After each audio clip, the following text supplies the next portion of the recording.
विवेकानंद जयंती सप्ताह के अंतर्गत हम उनके जीवन और उनकी शिक्षा पर चर्चा कर रहे हैं। आज की युवा पीढ़ी के लिए स्वामी विवेकानंद सबसे बड़े आदर्श क्यों बने हुए हैं, हमारे युवाओं को यह बात समझनी होगी। और खासकर बांसवाड़ा की युवा पीढ़ी, जो बांसवाड़ा शैक्षिक दृष्टिकोण से अत्यंत पिछड़ा है और जहां पर युवा पीढ़ी पासबुक की विकृति को पकड़कर पढ़ाई से दूर जा चुकी है। क्लास में विद्यार्थियों की उपस्थिति कम है। ऐसे विद्यार्थियों के लिए स्वामी विवेकानंद के जीवन से क्या प्रेरणा मिल सकती है? आप सभी के लिए मैं सरल शब्दों में, सरल उदाहरण से ऐसी बातें बताऊंगा जो स्वामी विवेकानंद के जीवन को आपके सामने में बहुत स्पष्ट कर दिया। सबसे पहले प्यारे विद्यार्थियों, स्वामी विवेकानंद एक कहानी कहा करते थे। वह कहानी आप लोगों के साथ में शेयर करूं। एक शेरनी गर्भवती थी और उस दौरान वह एक पहाड़ी से दूसरे पहाड़ी पर छलांग लगा रही थी।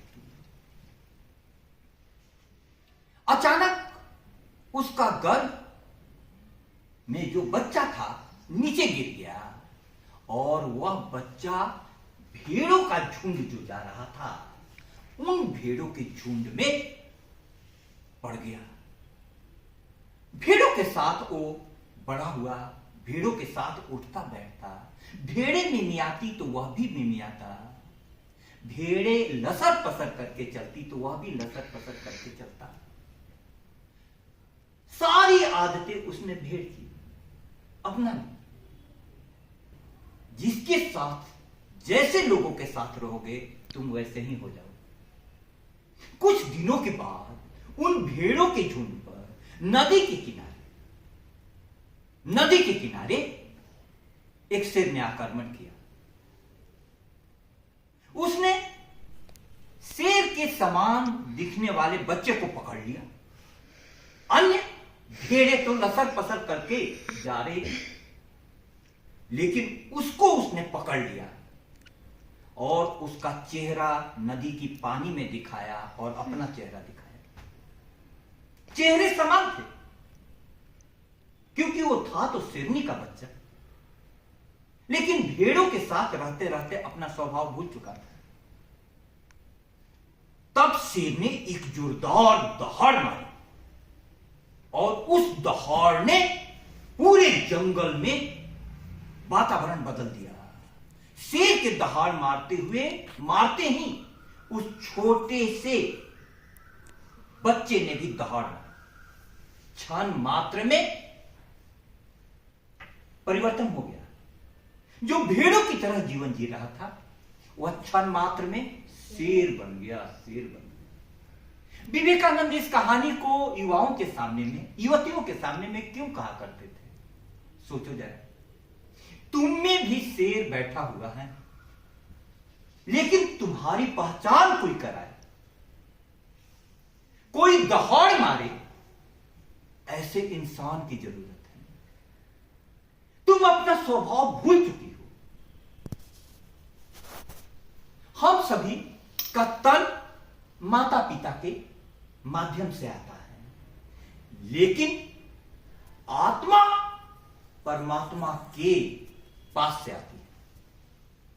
हम सभी को ध्यान रखना होगा कि हम अंश किसके हैं? परमात्मा के। ये हम भूल चुके। जैसे भेड़ों के साथ रहने वाला वो बच्चा भूल चुका था कि मैं शेरनी का बच्चा हूं, मैं शेर का बच्चा। हम सभी परमात्मा के अंश हैं। वह आत्मा हम में अंश रूप में विद्यमान है। अंश रूप में विद्यमान। परमात्मा का लक्षण क्या बताया जाता है? परमात्मा सर्वशक्तिशाली है, सर्वशक्तिमान, इंग्लिश में ओमनीपोटेंट, सर्वशक्तिमान। दूसरा, परमात्मा सर्वज्ञ, सब कुछ जानता है परमात्मा। और तीसरा, सर्वव्यापी, ओमनी प्रेजेंट। तो ओमनीपोटेंट, ओमनीसाइंट माने सर्वज्ञ, ओमनी प्रेजेंस माने सर्वव्यापी। ये गुण परमात्मा के हर आत्मा में है। तो स्वामी विवेकानंद कहा करते थे कि तुम यदि परमात्मा के अंश हो तो तुम इतने कमजोर, दलित, दीनहीन कैसे हो? कैसे हो बताओ। तो एक छोटी सी फिर कहानी आपको मैं सुनाऊं, ध्यान से सुनिएगा, आप सभी तक मेरी बात पहुंचे यह जरूरी है। एक भिखारी 30 वर्ष तक एक जगह पर भिक्षा मांगा करता था, भीख मांग करके खाता पीता था। अचानक वो मर गया। वो मर गया तो उस जगह से उसकी लाश हटाई गई तो वह लाश बहुत बदबू दे रही थी और वो जमीन भी बदबूदार हो गई थी। जमीन की सफाई की गई, उसको खोदा गया मिट्टी हटाने के लिए। जो ही मिट्टी हटाने के लिए खोदा गया तो अंदर से खनक खनक की आवाज आने लगी। थोड़ी खुदाई की गई तो अंदर से चांदी निकली, सोना निकला, बहुमूल्य धातुएं वहां छुपी हुई थी। और वह भिखारी 30 वर्षों तक उसी जमीन पर रहकर भीख मांगा। क्या हुआ भिखारी को? सिर्फ भिखारी को पता नहीं था कि मैं जिस जमीन पर बैठा हुआ हूं उस जमीन के नीचे इतनी बड़ी संपदा छुपी हुई है। प्रिय विद्यार्थियों, तुम्हें भी मालूम नहीं है कि तुम्हारे अंदर में कितनी बड़ी संपदा छुपी हुई। हर विद्यार्थी यदि विवेक जगाए, विवेक, तो उसी आनंद को प्राप्त कर सकता है जिसको विवेकानंद ने प्राप्त किया। विवेक का मतलब क्या होगा? आप सोचो, विवेक का मतलब क्या होगा? हमें पता नहीं है कि हमारे जीवन में सार क्या है, असार क्या है। तुम लोग कहां समय जाया करती हो अपनी सहेलियों के साथ? किस प्रकार के बातचीत में? फालतू बातचीत में, फालतू बातचीत। तो अब तुम्हारे पास विवेक होगा तो तुम किसके साथ समय जाया करोगी? सहेली की अपेक्षा शिक्षक के साथ ज्यादा, सहेली की अपेक्षा किताब के साथ ज्यादा समय जाया करो। समय का सदुपयोग उसको कहते हैं, उसको जाया नहीं। लेकिन शिक्षक के साथ, किताब के साथ तुम्हारा समय जाता है ज्यादा? नहीं, क्योंकि विवेक नहीं है, विवेक नहीं है। अब यह विवेक हो कि जीवन में कौन सी आदतें, कौन सी चीजें, कौन से लोग हमारे जीवन को आगे बढ़ाएंगे तो तुम्हारा भी जीवन आनंद से भर जाएगा। विवेक का मतलब यह होता है। आज तुम्हारे पास पढ़ने के लिए जो किताबें हैं उन किताबों में तुम्हारा मन नहीं लगता, वे बोझ के समान लगती हैं बोझ के समान, आनंद तो नहीं देती है। इसीलिए तो विद्यार्थी नहीं पढ़ते हैं, इसीलिए तो मौलिक पुस्तकों की जगह पर किताबें खरीदते हैं। तो विवेक क्या बताएगा? अनंत शास्त्रम बहुलाश्च विद्या। श्लोक को ध्यान से सुनो।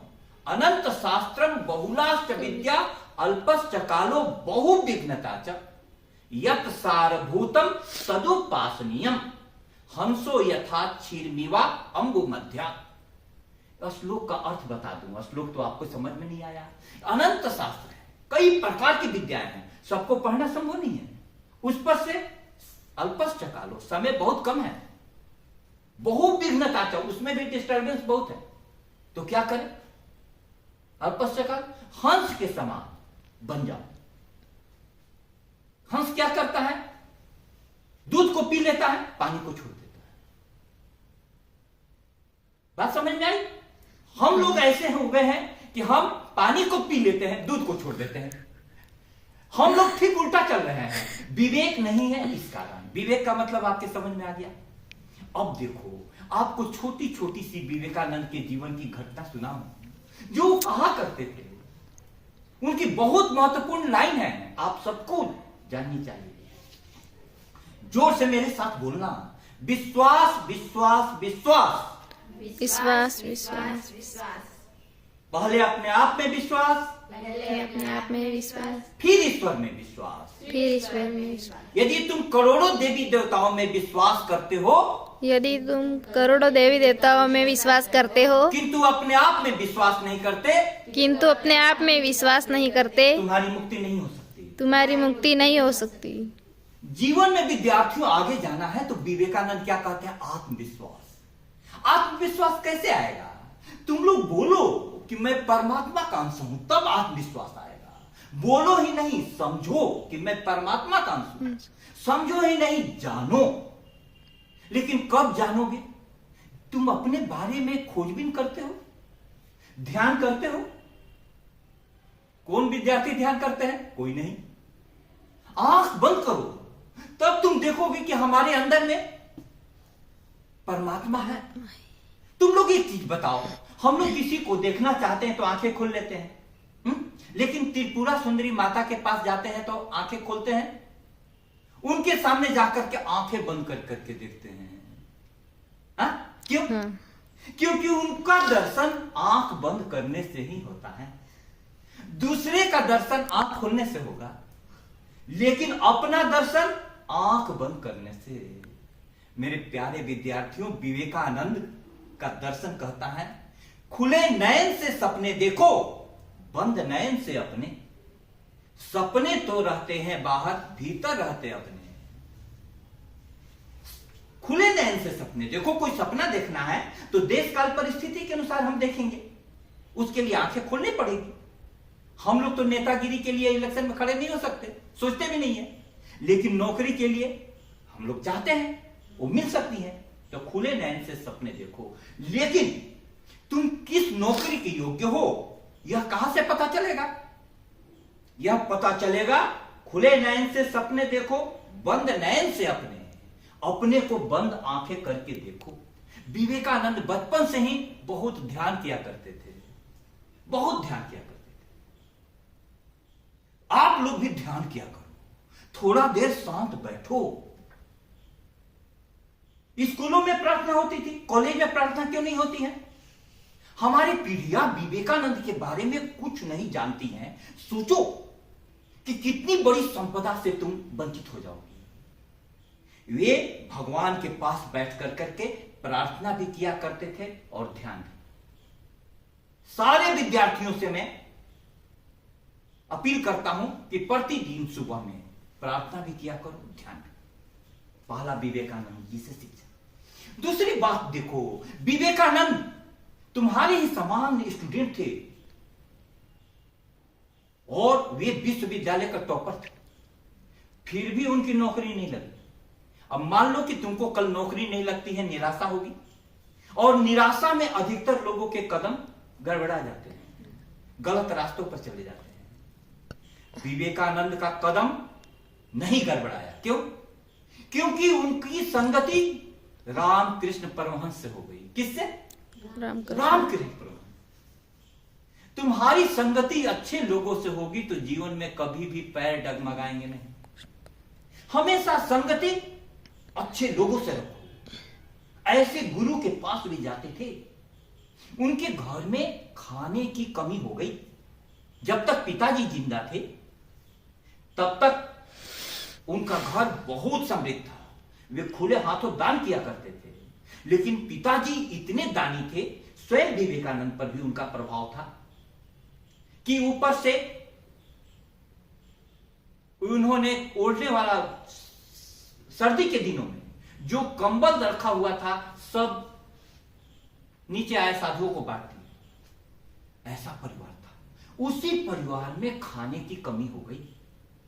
विवेकानंद बाहर से आते थे तो बोलते थे घर में खाना कम है कि मां तुम खा लो।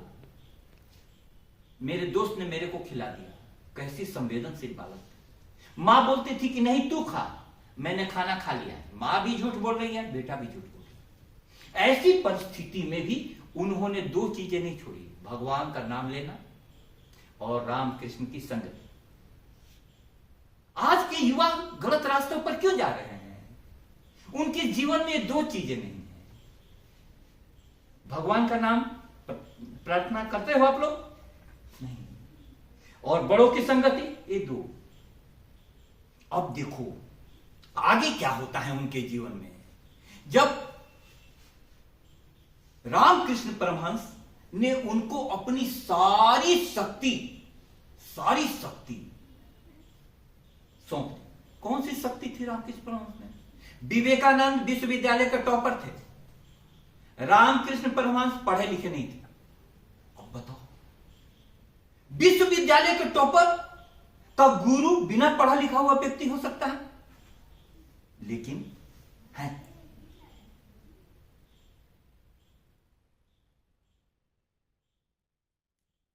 रामकृष्ण परमहंस उनके गुरु थे। कौन सी आध्यात्मिक शक्ति? कौन सी शक्ति? आध्यात्मिक शक्ति। रामकृष्ण परमहंस पढ़े लिखे नहीं थे, लेकिन विवेकानंद के कॉलेज में जो प्रोफेसर थे विलियम हेस्टी, उन्होंने उनको बताया, वर्ड्सवर्थ की कविता एक पढ़ी जा रही थी कि इस प्रकार का ध्यान दक्षिणेश्वर के मंदिर में रहने वाले रामकृष्ण परमहंस को लगता है। वे रामकृष्ण परमहंस के, उनको एक खोज थी विवेकानंद को। महर्षि देवेंद्रनाथ ठाकुर के पास भी चले गए और पूछे कि क्या आपने भगवान को देखा है? महर्षि देवेंद्रनाथ ठाकुर ने कहा कि मैंने तो भगवान को नहीं देखा है, लेकिन तुम्हारी आंखें कहती हैं कि तुम भगवान को देख सकते हो। उत्तर से संतुष्ट नहीं हुए। इसी प्रश्न को लेकर के रामकृष्ण परमहंस के पास गए। रामकृष्ण परमहंस से जब उन्होंने पूछा कि क्या आपने भगवान को देखा है, बोले कि मैं देखा भी हूं और तुम्हें भी दिखा सकता हूं। देखो, ऐसे दिव्य पुरुष हमारी धरती पर हुए हैं रामकृष्ण परमहंस। रामकृष्ण परमहंस के बारे में आज की युवा पीढ़ी नहीं जानेगी तो बहुत बड़ी संपदा से हम चुक जाएंगे। पढ़े लिखे नहीं होने के बाद भी ऐसे प्रश्न का उत्तर कि मैंने भगवान को देखा है और तुम्हें भी दिखा सकता हूं। एक सेकंड में नरेंद्र नाथ दत्त ने उनको समर्पण कर दिया। अब उनके जीवन की एक घटना बताऊं। नौकरी के लिए वो बहुत परेशान थे, दर दर की ठोकरें खा रहे थे। घर के लोगों को खाना नसीब तक नहीं हो रहा था। तो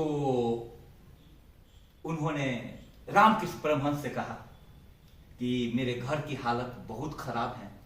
रामकृष्ण परमहंस ने कहा कि देखो, मैं मां काली से कुछ मांगता नहीं, मां काली से मैं कुछ मांगता नहीं, वो मां है, सब कुछ दे देती है। लेकिन तेरे को यदि चाहिए कुछ मांगना है तो तू अंदर जा, मंदिर में बैठ, मां काली को मैं बुला दूंगा, तू मांग ले। विवेकानंद गए। अब थोड़ा सोचो, तुम्हारे पास भगवान आ जाए तो क्या मांगोगी? कि नौकरी दे दो, यही मांगोगी? विवेकानंद गए और वो आए बाहर में। रामकृष्ण परमहंस ने कहा कि मांगा तुमने? बोला कि मैं तो मां काली को देख करके आश्चर्यचकित हो गया, मैं तो इतना भाव विभोर हो गया कि मैं तो भूल गया मांगना। बोले कि कोई बात नहीं, फिर तू जा, फिर मैं मां काली को बुला देता हूं। फिर गए, फिर मां काली इस बार लौटे। विवेकानंद आंसुओं से भरे हुए, मांगा तुमने? हाँ। नौकरी मांगा? नहीं। क्या मांगा? ज्ञान, वैराग्य और भक्ति। क्या मांगा? ज्ञान, वैराग्य और भक्ति। तुम लोग क्या मांगती? हम लोग कपड़ा, गाड़ी, सोना, आभूषण मांगती। देखो, सोच देखो, विवेकानंद कौन सी सोच पैदा करती हैं कि मां काली देने आई तो उन्होंने क्या मांगा? ज्ञान, वैराग्य और भक्ति। उसके बाद आप लोगों को उनके जीवन का, वो रामकृष्ण परमहंस जब मरे तो उन्होंने उस समय तक ले ऐसी साधना करते थे। रामकृष्ण परमहंस के मरने पर रामकृष्ण ने विवेकानंद को उस समय तो उनका नरेंद्रनाथ दत्त ही नाम था, उनको अपने अनुयायियों का नेता बना दिया कि तुम इनकी देखभाल करना। रामकृष्ण परमहंस गुरु के मरने के बाद वे युवा सन्यासी ऐसी तपस्या करते थे ज्ञान की, ऐसी तपस्या कि पत्ते को खाने को कुछ नहीं होता था तो पत्ते उबाल करके खा लेते थे। दिन रात ज्ञान ध्यान, ज्ञान ध्यान। अब इस प्रकार से एक ऐसा व्यक्तित्व उत्पन्न हुआ कि वे बाद में सभी जगह घूमने जाने लगे। राजस्थान में अलवर के महाराजा के पास आए थे। अलवर के महाराजा ने उनको कहा, ज्ञान देख करके, आनंद देख करके, विवेक देख करके, उन्होंने कहा कि आपका तो नाम विवेकानंद होना चाहिए। कहां के महाराजा ने? अलवर के, राजस्थान में यह नाम दिया। तो विवेकानंद तब से नाम ऊपर, नहीं तो नरेंद्र दत्त नाम था। उन्होंने कहा कि स्वामी जी, आप विश्व धर्म सम्मेलन होने जा रहा है 1893 में अमेरिका के शिकागो में, आप वहां जाइए, आप वहां जाइए और हिंदू धर्म के बारे में विश्व को बताइए। उन्होंने पैसे का इंतजाम किया, सब कुछ, लेकिन विवेकानंद ने कहा कि जब तक हमको गुरु की आवाज नहीं आती है, आदेश गुरु माता का नहीं मिलता है, तब तक मैं बाहर कदम नहीं रख सकता। तो वे एक दिन कन्याकुमारी के तट पर बैठे हुए थे। उनको उन्होंने देखा ध्यान में कि रामकृष्ण परमहंस समुद्र की लहरों पर चल रहे हैं और बोल रहे हैं कि नरेंद्र तू आ। उन्होंने यह बात बताई महाराजा को कि आप धन का फिर से इंतजाम कीजिए, मैं जाने के लिए गुरु का आदेश मिला है। और उसके पहले, जाने के पहले वे शारदा माता से मिलने गए। शारदा माता कौन थी? रामकृष्ण परमहंस की पत्नी का नाम था शारदा माता। तुम विद्यार्थियों जान करके आश्चर्य करोगे कि हमारी इस धरती पर कैसी कैसी विभूतियां हुई है। शारदा माता विधवा होने के बाद भी सिंदूर लगाती थी, सारे श्रृंगार करती थी, क्योंकि रामकृष्ण परमहंस ने कहा कि मैं मर भी जाऊंगा तो तुम विधवा की तरह मत रहना, क्योंकि क्या मरता है? सिर्फ शरीर मरता है, आत्मा तो मरता नहीं है। सारे श्रृंगार के साथ शारदा माता रहती थी। स्वामी विवेकानंद नरेंद्रनाथ दत्त उनके पास गए हैं आदेश लेने, और जब वो गए हैं तो शारदा माता ने कहा कि नरेंद्र तू सब्जी काटने वाला चाकू उठा करके दो। ऐसा उदाहरण इसलिए दे रहा हूं कि आपके दिलो दिमाग में बैठ जाए विवेकानंद का जीवन। तो सब्जी उठाने वाला चाकू उन्होंने दिया। कोई भी चाकू मांगता है तो हम लोग क्या करते हैं? मुठ उसका अपनी तरफ पकड़ते हैं और फलक उसका धार दूसरे की तरफ देते हैं। विवेकानंद ने चाकू दिया, धार अपनी तरफ पकड़ा और मुठ दूसरी की तरफ। उसी समय शारदा माता ने कहा कि बेटा तू जहां भी जाएगा जगत का कल्याण होगा। देखो, एक छोटे से उदाहरण से इसको कहते हैं विवेक। विवेक समझ में आ गई बात? इसको कहते हैं विवेक। अब वो जब गए हैं तो वहां पर शिकागो में पहुंचे हैं तो पता चला, जो पहुंच गए जुलाई में और विश्व धर्म सम्मेलन होने वाला था सितंबर में। 3 महीने के पैसे नहीं थे।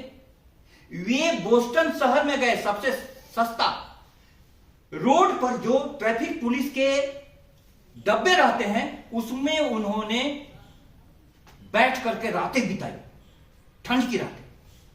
अब आप देखो, तब उनके पास आई कार्ड भी नहीं था, लेकिन जहां सब कुछ नहीं हो वहां भगवान साथ में आ जाते हैं। जब ऐसे वो रात बिता रहे थे, ऐसे दिन बिता रहे थे, तो अचानक एक महिला ने अपने महल के बाहर इनको बैठे हुए देखा, गेरुआ वस्त्र में। गेरुआ वस्त्र में जहां भी जाते थे लोग चिढ़ाते थे भारतीय सन्यासियों को। तो विद्यार्थियों, उस महिला ने इनसे बात की। उनकी बातचीत से इतना प्रभावित हुई कि उसने विश्व धर्म सम्मेलन के अध्यक्ष को पत्र लिखा कि यहां एक व्यक्ति ऐसा है जो हमारे सारे यूरोप के विद्वानों को भी मिला दिया जाए तब पर भी उससे ज्यादा।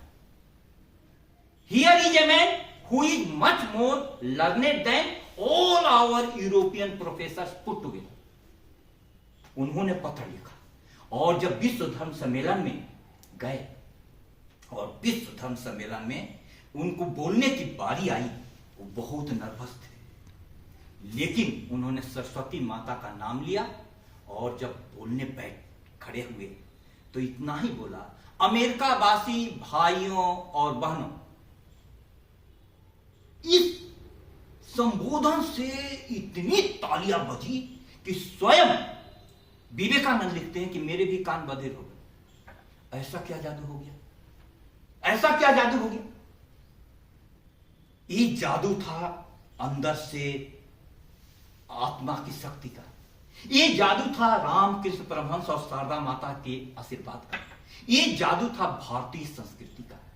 प्रिय विद्यार्थियों, उस समय आज हमारा समाज, आज हमारा राष्ट्र किस चुनौती का सबसे ज्यादा सामना कर रहा है? वह चुनौती है धर्म के नाम पर विभाजन, जाति के नाम पर विभाजन। छोटे छोटे मुद्दे पर हम लड़ रहे हैं। उन्होंने कहा कि मैं उस हिंदू संस्कृति से आता हूं जो हिंदू संस्कृति हमें सिखाती है कि सारे धर्म परमात्मा तक पहुंचने के रास्ते हैं, सारे धर्म रास्ते हैं। तो उन्होंने एक छोटी सी कहानी आपको भी मैं सुना दी जो उन्होंने वहां सुनाई थी कि एक कुएं में समुद्र से आया हुआ एक मेढक गिर गया। कुएं वाले मेढक ने पूछा समुद्र वाले मेढक से, भाई कहां से आया हो? तो समुद्र वाले मेढक ने कहा कि भाई मैं समुद्र से आया हूं। कुएं वाले मेढक ने पूछा कि समुद्र कितना बड़ा है? एक छलांग उसने लगाया कुएं के इस पार से उस पार। क्या तुम्हारा समुद्र इतना बड़ा है? समुद्र वाले मेढक ने कहा कि क्या बात कर रहे हो, हमारा समुद्र इससे बड़ा है, बहुत बड़ा है। उसने दूसरी छलांग लगाई इस पार से उस पार, कि अब तो डबल लगा दिया। क्या तुम्हारा समुद्र इससे भी बड़ा है? उसने कहा कि मेरा समुद्र तो इससे भी बड़ा है, कोई तुलना ही नहीं है। उसको गुस्सा आ गया, अरे इसको बाहर निकालो, ये झूठ बोल रहा है, क्योंकि मेरे कुएं से बड़ा कोई हो ही नहीं सकता। बांसवाड़ा के विद्यार्थी बांसवाड़ा रूपी कुएं में बैठ करके सोच रहे हैं कि इससे बड़ा कुछ हो ही नहीं सकता। हम लोगों के सामने में दुनिया, जयपुर जाओगे तो तुमको दुनिया और कुछ, दिल्ली जाओगे दुनिया और कुछ, ब्रिटेन जाओगे, लंदन जाओगे तो दुनिया और कुछ। तो अमेरिका में उनकी इतनी प्रसिद्धि हुई कि उनके भाषण के बाद सारे दुनिया के समाचार पत्रों ने स्वामी विवेकानंद का फोटो छापा। एक रात में कल तक का अज्ञात सन्यासी सबको ज्ञात हो गया। अब आप ये देखो कि जीवन में कभी भी तुम यदि परमात्मा पर विश्वास रखते हो, सबसे पहले अपने आप पर विश्वास रखते हो, दूसरा परमात्मा पर विश्वास रखते हो, गुरुजनों की संगति में रहते हो, ध्यान करते हो, प्रार्थना करते हो, तो तुम्हारी जिंदगी किस ऊंचाई को जा सकती है। अंत में विद्यार्थियों, आपके समक्ष मैं एक कविता सुनाऊं जिसमें मेरी लिखी हुई कविता आपको पूरी तरीके से विवेकानंद का दर्शन साकार हो जाएगा। काश हमारे भारत में शास्त्र भी हो और शस्त्र भी हो, योग में पूरा डूबा रहे और भोग का सम्यक अस्त्र भी हो, जीवन का फूल यूं खिलता रहे कि धर्म भी हो, विज्ञान भी हो, मंदिर की डगर भी आगे बढ़े और दुनिया का कुछ ज्ञान भी हो। ध्यान में उनके चुप रहूं, मन मंदिर से तलकाट भी हो, धरती भी बसी आंखों में रहे, आकाश से खुली बात भी हो, कमियों का एहसास भी हो और शक्तियों का विश्वास भी हो।